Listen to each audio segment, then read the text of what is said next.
నమస్తే, welcome to our channel. నేను సిరి. Amaravati entry కన్నా ముందే మోదీ గారు ఏపీకి అయితే ఒక శుభవార్త చెప్పారని చెప్పేసి మనకి వార్తలు వస్తున్నాయి. సో దాని గురించి మనకి వివరించడానికి మనతో పాటు ఉన్నారు ప్రముఖ సీనియర్ జర్నలిస్ట్ డివిఎస్ గారు. నమస్కారం సార్. నమస్తే సార్. ఇప్పుడు చూస్తున్నట్టయితే ఏపీకి ముందే ఏంటంటే ఒక గుడ్ న్యూస్ చెప్పారని చెప్పేసి మనకి వార్తలు వస్తున్నాయి. మోదీ గారు అమరావతి కాకముందే మనకి మోదీ గారు అయితే ఒక గుడ్ న్యూస్ చెప్పారని చెప్పేసి మనకి వార్తలు వస్తున్నాయి. ఇందులో ఎంతవరకు వాస్తవం ఉంది? నిజంగా అసలు ఒకవేళ అది వాస్తవం అయితే ఆ గుడ్ న్యూస్ ఏంటి సార్?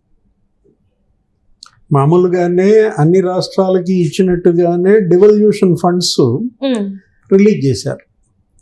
ఏది ఈ 32%, మామూలుగా 42% వస్తుంది అన్ని రాష్ట్రాలకి డివల్యూషన్ ఫండ్స్. వాళ్ళు ఆ ట్యాక్సుల నుంచి కేంద్రానికి వెళ్తాయి, కేంద్రమేమో వీళ్ళకి గ్రాంట్స్ ఇస్తున్న దీంట్లో ఈ డివల్యూషన్ ఫండ్స్ ఇప్పుడు ఫస్ట్ రిలీజ్ అనమాట.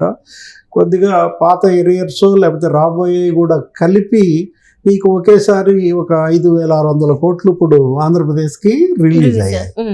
కాబట్టి డోకా లేదు, ఏది జీతాలకి డోకా లేదు, నెక్స్ట్ పింఛన్లకి డోకా లేదు. కొత్త ప్రభుత్వానికి కావలసినటువంటి ఆర్థిక వెసులుబాటు కేంద్రం కల్పించింది, కుషన్. ఎందుకంటే జగన్మోహన్ రెడ్డి మొత్తం తుడిచేశాడు. ఏది దిగిపోతూ కూడా తేవాల్సిన అప్పులు తెచ్చేశాడు. ఆఖరి నిమిషంలో కూడా అప్పులుగా మనం చూసాం. కాంట్రాక్టర్లకి బిల్లులు చేయడం, ఏది ఒకసారి ఒక 7,000 కోట్లు తెప్పిస్తే 7,000 కోట్లు కాంట్రాక్టర్లకి పాత పెండింగ్ బకాయిలు, అంటే వాళ్ళు కమిషన్లు ఇస్తారు కాబట్టి నీకు రిలీజ్ చేసిన పరిస్థితుల్లో.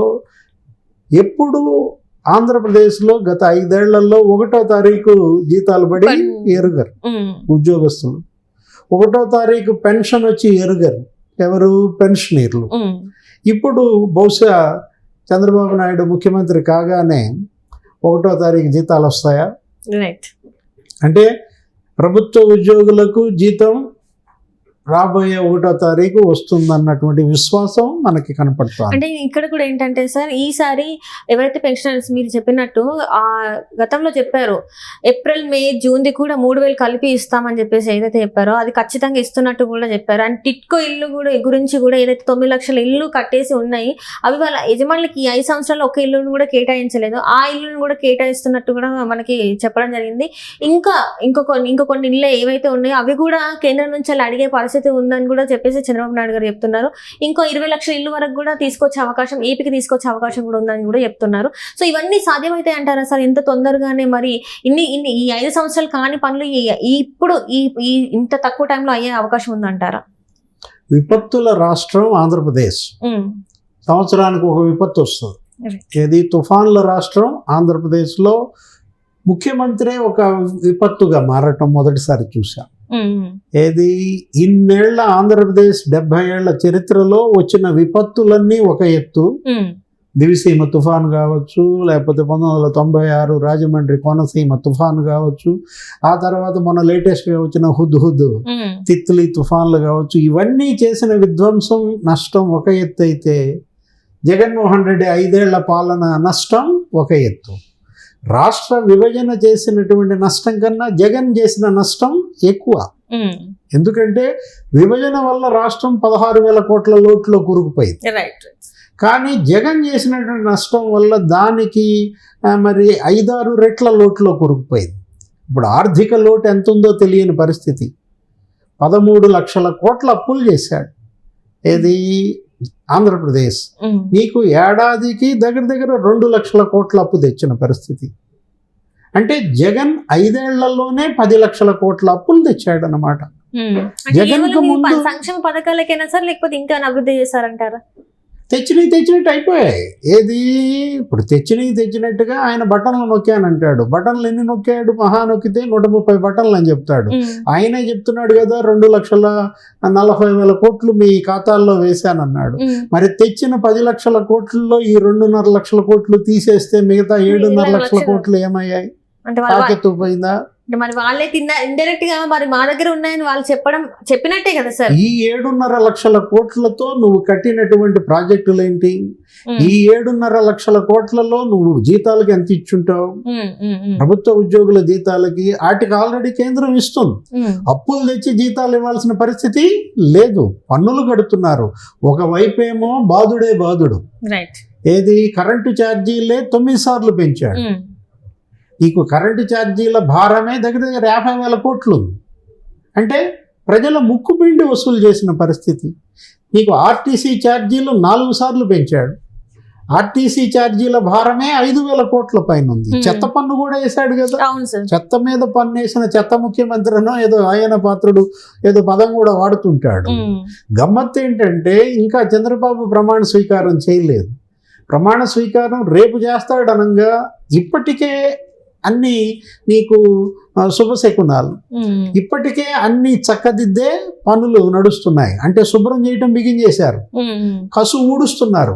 జగన్మోహన్ రెడ్డి చేసిన చండాలన్నంతా ఎత్తిపోసే పనిలో అటు అధికార యంత్రాంగం, ఇటు రాబోయే ముఖ్యమంత్రి, కాబోయే మంత్రులు, ఏర్పడబోయే మంత్రివర్గం కేంద్ర ప్రభుత్వ సహకారంతో ఇప్పటికే శుభ్రం చేసే పనుల్లో పడ్డారు. ఏది ఒకవైపు అమరావతి మనం చూసాం, మొత్తం దగదగ ఏది కళ్ళ కాంతులు వచ్చేసాయి.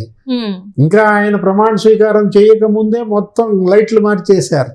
సీడ్ యాక్సిస్ రోడ్డు మొత్తం దగదగలాడుతోంది. ముళ్ళ కంపలు నరికేశారు. నీకు దగ్గర దగ్గర 25 ప్రాంతాల్లో 650 ఎకరాల్లో నీకు మొత్తం ముళ్ళ కంపలన్నీ నరికేసి అంత క్లీన్ చేస్తున్నారు. ఎక్కడైతే ప్రధానమంత్రి శంకుస్థాపన చేశారో ఉద్దండరాయనపాలెం, దాన్ని మొత్తం నాశనం చేశాడు జగన్మోహన్ రెడ్డి. ఇప్పుడు మళ్ళీ అదంతా కళాకాంతి వచ్చేసింది. అక్కడే కాదు, రాష్ట్రం మొత్తం వీధి దీపాలన్నీ కూడా మిరుమిట్లు గొలుపుతున్నాయి. రాష్ట్రం మొత్తం పారిశుద్ధ్యం చక్కదిద్దుతున్నారు. చెత్త పన్ను కూడా ఎత్తేశారు. ఏది చంద్రబాబు ప్రమాణ స్వీకారం చేయకముందే చెత్త పన్ను కూడా ఎత్తేసిన దీంట్లో ఇక అన్ని మంచి రోజులే. జరగబోయేదంతా ఆంధ్రప్రదేశ్కి శుభమే అనేటట్లుగా అటు కేంద్ర ప్రభుత్వం ఇప్పుడు నువ్వు చెప్పింది డివల్యూషన్ ఫండ్స్ ఎంత వచ్చాయి? 5,600 కోట్లు ముందే వచ్చేసాయంటే ఇక ఆర్థికంగా పూర్తి వెసులుబాటు ఆంధ్రప్రదేశ్కి దొరుకుతుంది. ఊపిరి పీల్చుకోవచ్చు. ఇక మళ్ళా పునాదుల నుంచి నిర్మాణం ప్రారంభం అవ్వాలి. ఏది రేపు చంద్రబాబు ముఖ్యమంత్రిగా చేయబోయే కొన్ని సంతకాలు ఉన్నాయి. ఆ సంతకాలు ఆయన 3 సంతకాలు చేస్తాడా, 5 ఫైళ్ల మీద సంతకాలు చేస్తాడో చూడాలి. మెగా డిఎస్సి మీద ఒక సంతకం పెడతారు. నెక్స్ట్ ల్యాండ్ టైటిలింగ్ యాక్ట్ రద్దు మీద ఒక సంతకం చేస్తారు. ఏ ల్యాండ్ టైటిలింగ్ యాక్ట్ అయితే జగన్మోహన్ రెడ్డి మెడకి ఉరితాడైందో, వైఎస్ఆర్ కాంగ్రెస్ పార్టీని అధికారం మీద నుంచి గుంజి కింద పడేసిందో, ఆ ల్యాండ్ టైటిలింగ్ యాక్ట్ మీద రద్దు మీద 2వ సంతకం చేయబోతున్నాడు.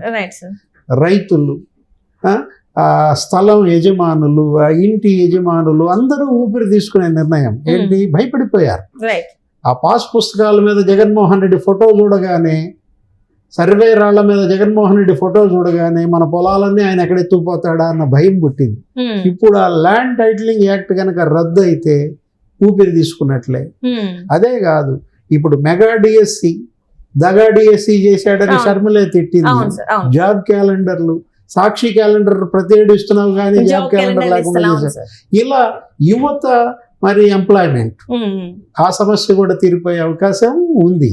దాంతో పాటుగా పింఛన్లు ఫస్ట్ తారీఖు పడే అవకాశం ఉంది. అండ్ ఈ పింఛన్లు 7,000 అంట. 7,000 ఈ మంత్ ఇస్తా అని చెప్పారు. మొత్తానికైతే ఖచ్చితంగా ఆయన ఏదైతే హామీ ఇచ్చారో ఆ హామీలన్నీ నెరవేరుస్తున్నా అని చెప్పారు. అండ్ దివ్యాంగులకి కూడా సార్ ఏంటంటే ఎవరెవరికి ఏ సమస్య ఉంది కూడా దాన్ని సర్వే కూడా చేస్తున్నారు. అంటే ఎవరెవరు అంటే ఎంత శాతం అంటే అంగవైకల్యం ఎంత శాతం ఉందో అనేది కూడా చూసి దాని ప్రకారం ఇస్తా అంటే 15,000 ఎంతవరకు ఇవ్వచ్చు, 10,000 ఎంతవరకు ఇవ్వచ్చు అనేది కూడా వాళ్ళు చూస్తున్నారు. మహిళలకి ఉచిత బస్సు ప్రయాణం దాని మీద కూడా రేపు సంతకం ఉంటుందా? ఎందుకంటే ఇప్పటికే వాళ్ళు తెలంగాణకు వెళ్ళి తెలంగాణలో ఉచిత బస్సు ప్రయాణం మహిళల ఆ ఫైల్ అదంతా కూడా అధ్యయనం చేసి ఎంత అవుతుంది ఏంటి 500 కోట్ల రూపాయలు గవర్నమెంట్ కనుక రీయింబర్స్ చేస్తే ఆర్టీసీ 0 టికెట్ ఇస్తుందనే దానిపైన మరి రేపు సంతకం కూడా దాని మీద కూడా ఉంటుందా?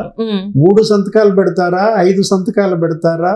అటు ఆంధ్రప్రదేశ్కి అటు ఆర్థిక కష్టాలు కడతీరుతాయి, ఇటు అభివృద్ధి పనులు స్పీడప్ అవుతున్నాయి. అమరావతిలో జంగిల్ క్లియరెన్స్ ఇవన్నీ మనం చూసాం. ఆ రోడ్లు గీడ్లు బాగు చేయడం, లైట్లు వెలగటం, ఇటు అభివృద్ధి. మరోవైపు పింఛన్లు పెంచటం. ఏది నెలకి 4,000, మొదటి నెల 7,000 వస్తుంది. నెక్స్ట్ నువ్వు అన్నట్టు దివ్యాంగుల పింఛన్లు కానీ, మహిళలకి ఉచిత బస్సు ప్రయాణం కానీ, మెగా డిఎస్సి. అంటే సమ్మిళిత వృద్ధి కనపడుతుంది. సమ్మిళిత వృద్ధి అంటే అటు అభివృద్ధి, ఇటు సంక్షేమం, పేదరిక నిర్మూలన. Right sir, right. Thank you so much sir. నమస్తే.